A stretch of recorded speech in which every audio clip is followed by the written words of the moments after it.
이번 시간은요, 여러분과 함께 추론적 덕해 보시겠습니다. 여러분, 추론이라고 하면은 미루어 어떤 내용을 듣고 지금 듣기니까, 물론 읽기도 추론적 읽기가 있습니다만, 방법은 같아요. 단지 전달 방식만 다를 뿐이에요. 음성 언어, 음성 텍스트, 발화 텍스트를 듣고, 그 들은 내용을 바탕으로 미루어 짐작합니다. 미루어 짐작하는데 그 과정이 논리적이어야만 정답이 나와요. 그래서 추리 상상 플러스 논리적 사고가 보태서 뭡니까? 추론이라고 얘기합니다. 추리 상상 플러스 논리 보태서 추론이라고 그래요. 여기는 의도 상황의 파악과 생략된 정보의 추리, 구체적 상황의 적용 이런 것을 연습해 두셔야 됩니다. 일단 문제 먼저 보고요.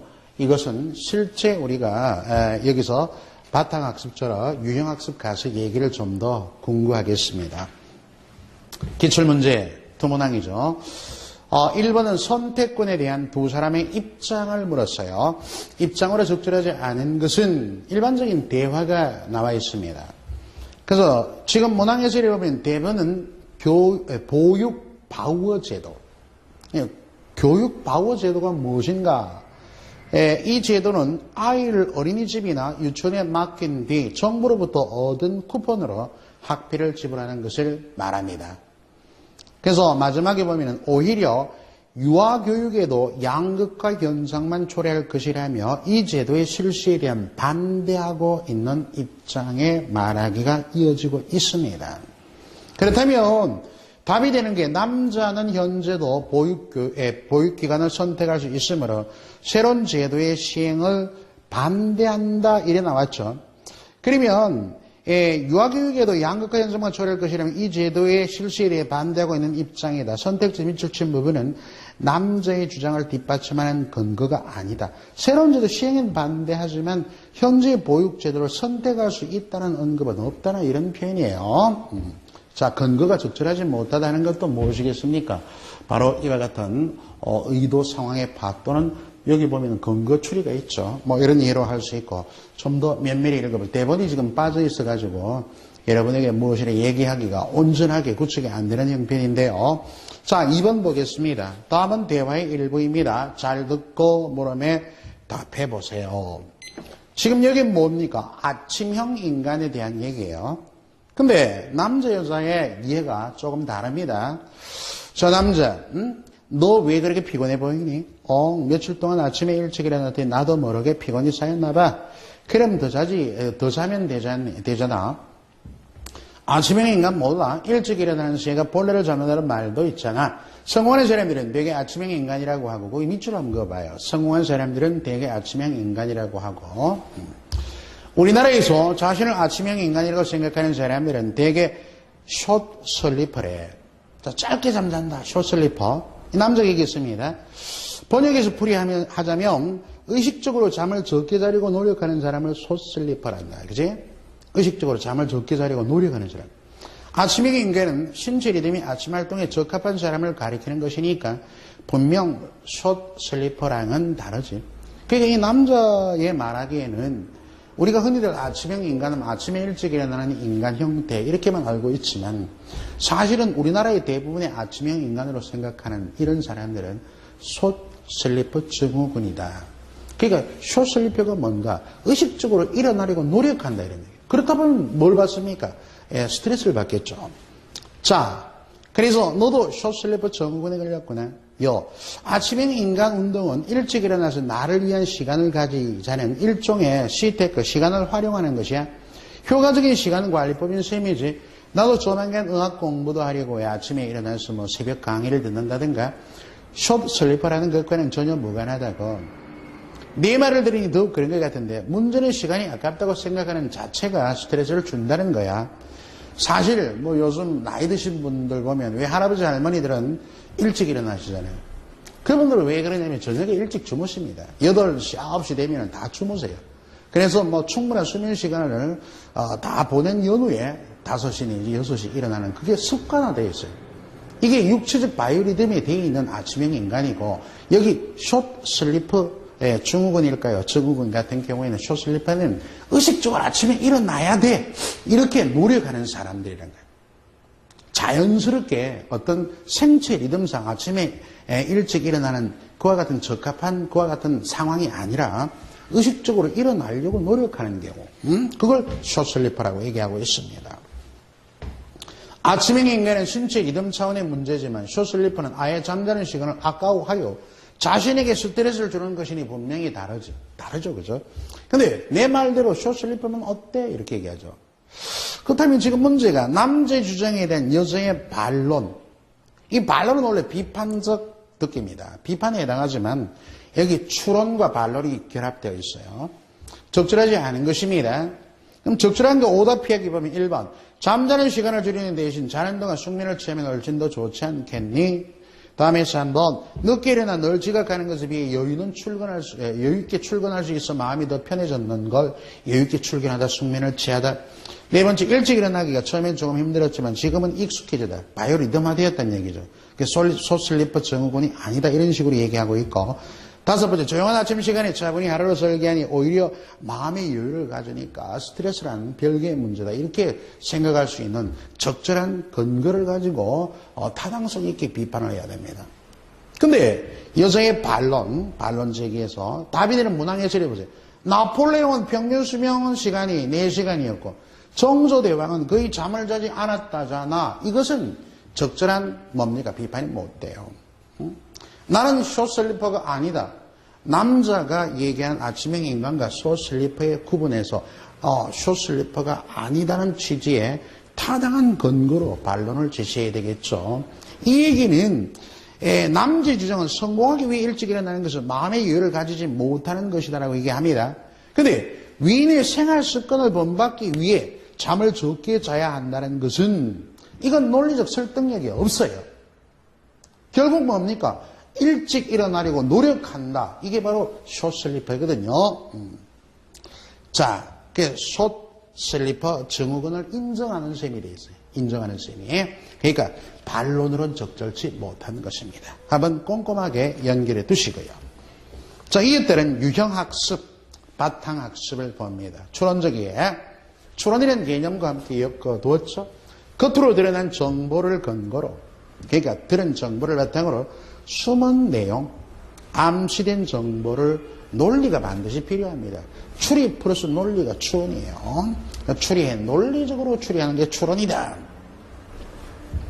자, 그래서 우리 국어 능력 인정시험은 다음 3가지 세부 내용을 기준으로 추론 능력 평가 이렇게 적어놨죠. 의도 상황의 파악, 생략 정보 추리, 구체적 상황의 적용. 의도 상황의 파악은 대상을 해석하는 화자의 관점을 잘 파악하면서 들어야 돼요. 자, 먼저 시작해 볼까요? 그래서 참여자의 말하기 방식, 태도도 관련이 됩니다. 화자의 뭡니까? 바로 여기 나오는 해석하는 관점, 말하기 방식, 앞에 사실적 듣기에도 관련이 됐지만, 자, 물음에 두 사람의 공통된 생각, 이건 사실적이에 공통적 말하기 방식과도 통하죠. 그럼 공통된 생각이라 할 때 두 사람이 얘기를 대화를 이끌어 나갈 때 주로 앞에 이 대사 해당하는 당자의 앞에서도 얘기했지만 첫 번째 리드하는 문장에서 동의해, 그래 맞아, 인정한다 이런 식의 표현들은 뭡니까? 바로 공통된 생각이라고 할 수 있습니다.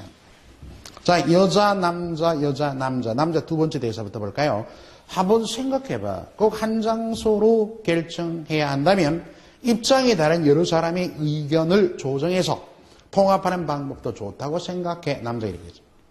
여자, 내 말은 대화를 통해 합의점을 찾자는 거네. 나도 내 말에 동의해. 이런 부분 중요합니다.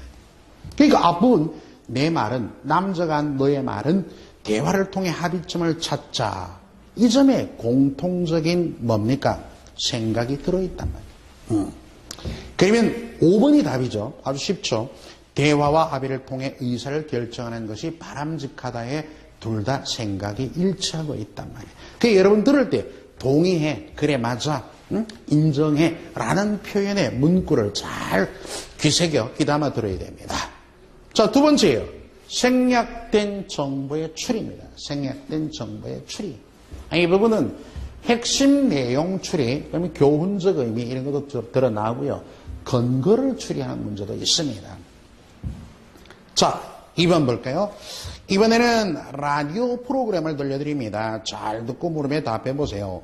그래서 물음에 라디오 프로그램의 마지막에 이어질 말, 이런 경우에는 여러분 첫 문장이나 마지막 부분이 뭐가 결론 내지는 주제가 함축되어 있을 때가 많아요. 지금은 중심 내용의 주제와 관련이 됩니다.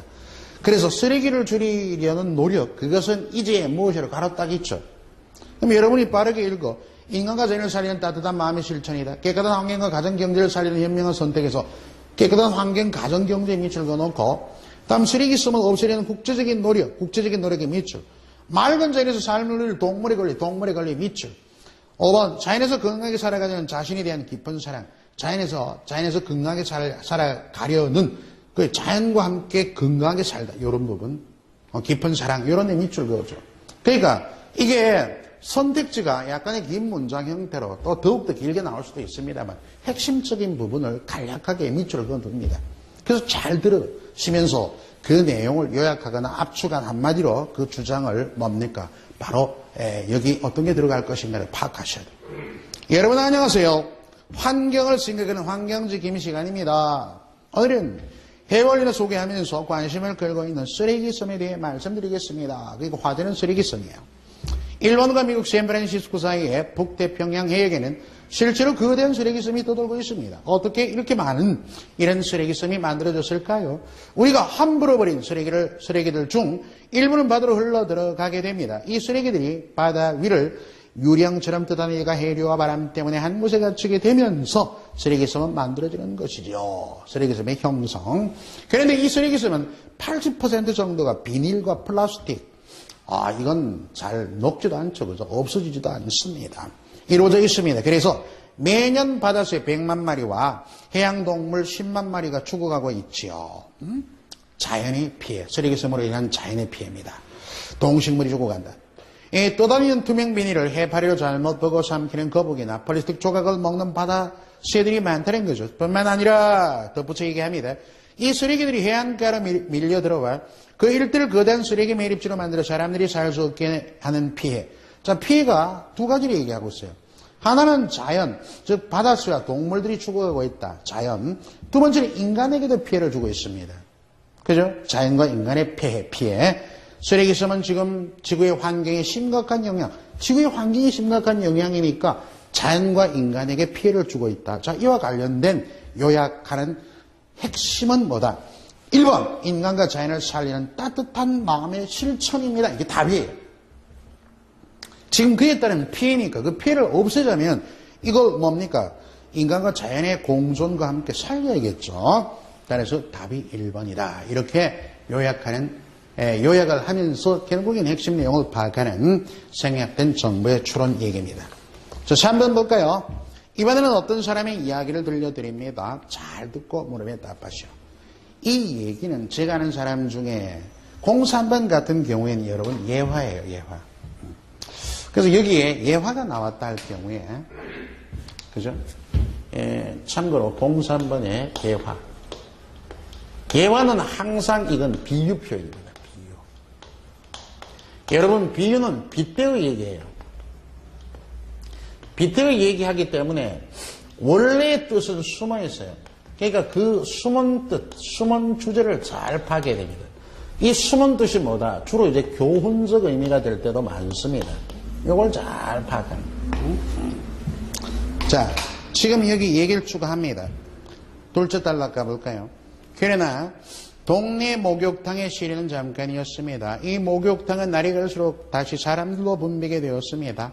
주인 아저씨라는 말이 더 어울릴 만큼 소탈한 목욕탕 사장님이 목욕비를 2,000원으로 낮춘 것이요. 그 이유를 쭉 얘기하죠. 마지막 질문 볼까요? 아저씨는 손님만 얻은 게 아니라 이웃의 마음까지 얻은 것입니다. 이 이야기에서 저는 세상 삶의 진리 하나, 이게 교훈이거든요. 이 이야기 끝에 이어질 말은 무엇입니까? 점을 깨달은 것입니다. 어떤 교훈? 내가 욕심을 버렸어. 목욕비를 반으로 낮췄습니다. 욕심을 버렸죠. 그러면서 인심도 싸고 더불어 뭡니까? 목욕탕도 더 활성화되고 이런 효과를 거둔 겁니다. 따라서 5번이 답이겠죠. 자, 세 번째 유형입니다. 구체적 상황에 적용하기. 이것은 우리가 읽기에도 많이 나와요. 그 일반적이고 포괄적인 추상적이고 관념적인 내용을 밑줄 그어놓고 그런 구체적인 상황을 뭐로 선택지로 제시해 나갑니다. 그래서 그와 같은 어떤 글의 내용 또는 발화의 내용을 추상관념으로 어렴풋이 아는 게 아니라 구체적으로 이해하는가라는 것을 평가하는 그런 문제예요. 그래서 둘째 줄에 보면은 발화 내용과 관련된 사례를 묻는 이런 적용하는 문제입니다. 자, 4번 한번 보실까요? 이번에는 강연을 들려드립니다. 강연. 독해죠, 그죠? 화자 위에. 잘 듣고 물음에 답하라. 물음 바로 보시죠. 강연의 내용을 수용한 회사 사장의 반응. 그렇다면 강연의 내용을 수용했다는 말은 이 강연자가 말하는 바에 동의 또는 긍정적인 어떤 의미를 읽었고 이 그대로 따라하는 사장, 회사에 적용시킨다면 어떻게 할까라는 문제입니다.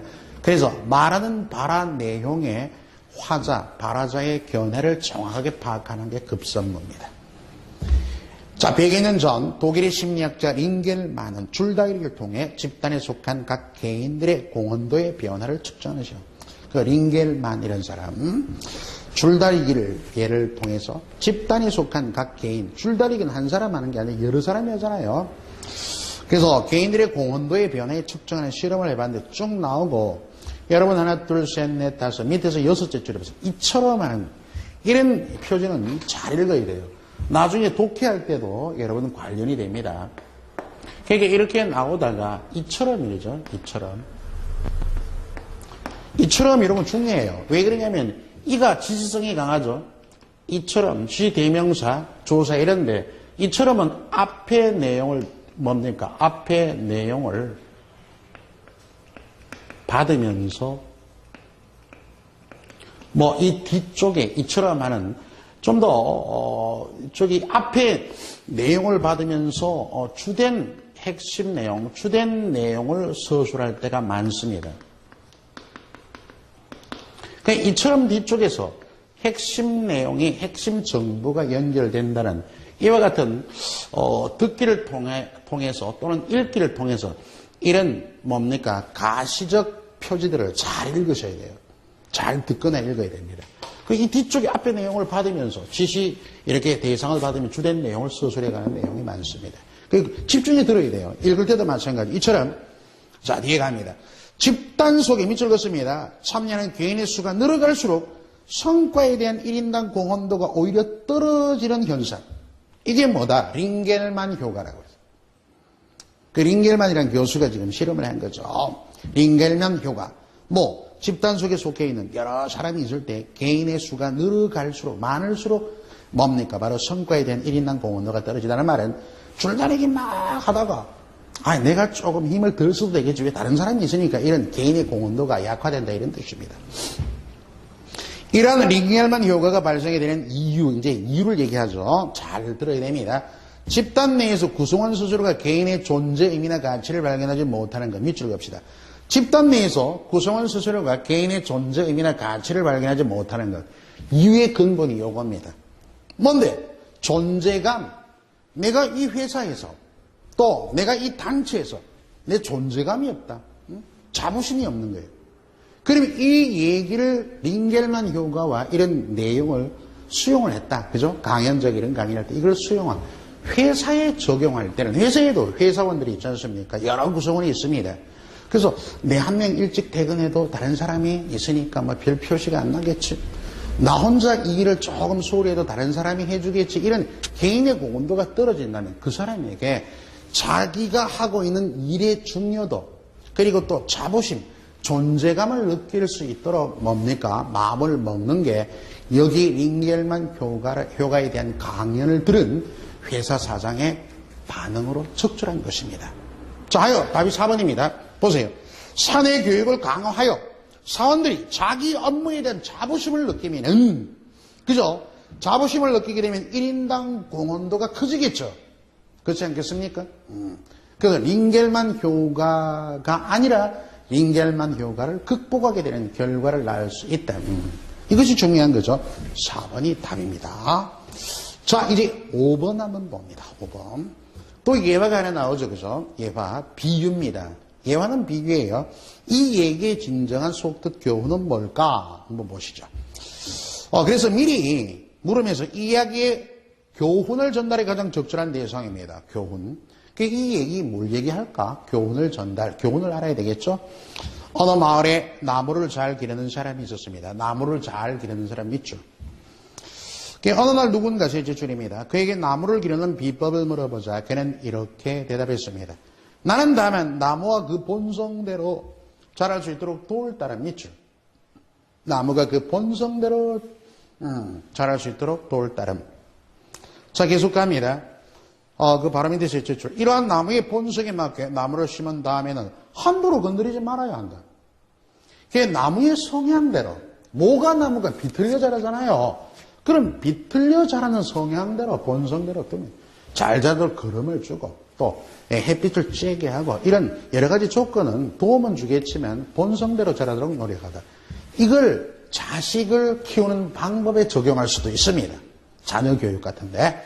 그래서 1번 타고난 재능만 믿고 노력을 게을리하는 친구에게 이런 얘기 아니죠.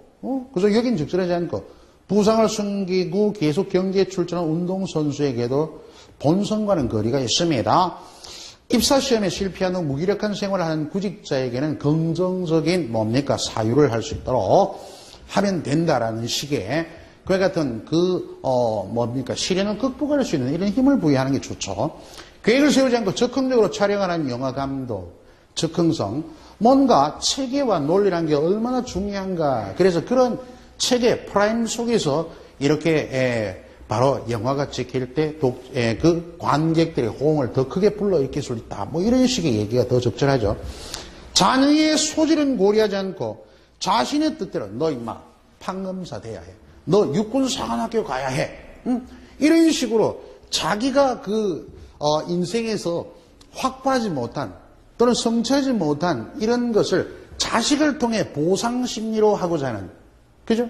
자식을 통해 너 어디 가야 돼? 부모가 미리 설정해 줍니다. 너 의대 가야 돼. 의사가 돼야 돼. 이런 식으로. 이런 식으로 자녀의 본성이나 자질을 무시한 채, 이렇게 얘기하는 일방적으로 자신의 의도대로, 뜻대로 키우는 부모에게 지금 나온 나무를 잘 기르는 사람, 자식을 잘 기르는 사람 비유하자면 나무가 그 본성대로, 그 자식이 그 소질과 재량을 부모는 발견을 해주는데 주력을 하면 돼요. 잘 자랄 수 있도록 돕고 나무의 본성에 맞게 나무를 심은 다음에 그 본성 자질을 잘 주면서 그 나무가 지나치게 간섭을 하게 되면 역효과를 불러일으킵니다. 때로는 무관심이 자녀에 대한 가장 좋은 사랑일 때도 있습니다. 그건 무관심이 아니죠. 그죠? 그렇게 보면 여러분들이 잘 판단해 보면 무관심 속에 더욱더 깊은 관심이 있다는 역설이 작용할 수도 있으니까. 왜 폭풍노도 시절에 계속 부모님이 이렇게 꾸중하고 계속 이렇게 얘기하다 보면 거기에 대한 반항심만 생기게 마련이겠죠. 자, 그래서 이 정답은 5번으로 연결할 수 있겠습니다. 자, 여러분 추론이 그렇게 어려운 것만은 아니에요. 주어진 내용을 바탕으로 되는 바를 기준으로 미루어 짐작해서 이렇게 의도 상황을 파악한다거나 생략된 정보 추리 요약하듯이 해서 주제를 고른다거나 핵심 내용 근거, 다음에 교훈 상황에 적용해서 예화, 또 예화는 비유니까 빗대어 얘기한 거니까 그 핵심 내용을 또 교훈을 이렇게 추출하는 연습을 충분히 해두시면 큰 무리수가 없습니다.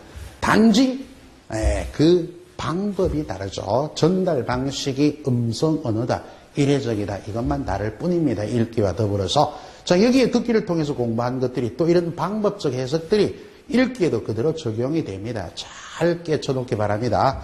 자, 다음 시간엔 비판으로 이어지겠습니다.